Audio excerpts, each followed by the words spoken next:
వైఎస్ఆర్సీపీ నేతలను అరెస్టులు చేసి జైళ్లకు పంపి పార్టీని అణిచివేయాలి అనుకోవడం చంద్రబాబు భ్రమేనన్నారు మాజీ మంత్రులు అంబటి రాంబాబు, విడుదల రజని.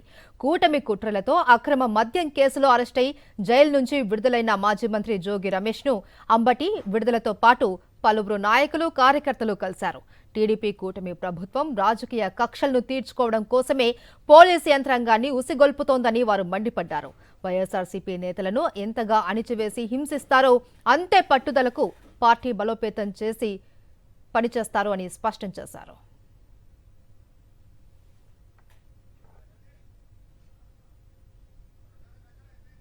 వైఎస్ఆర్సీపీ నేతలను అరెస్టులు చేసి జైళ్లకు పంపి పార్టీని అణిచివేయాలి అనుకోవడం చంద్రబాబు భ్రమేనన్నారు మాజీ మంత్రులు అంబటి రాంబాబు, విడుదల రజని.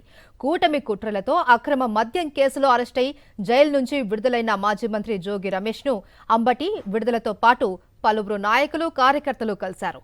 టీడీపీ కూటమి ప్రభుత్వం రాజకీయ కక్షలను తీర్చుకోవడం కోసమే పోలీసు యంత్రాంగాన్ని ఉసిగొల్పుతోందని వారు మండిపడ్డారు. వైఎస్ఆర్సీపీ నేతలను ఎంతగా అణిచివేసి హింసిస్తారో అంతే పట్టుదలకు పార్టీ బలోపేతం చేసి పనిచేస్తారు అని స్పష్టం చేశారు.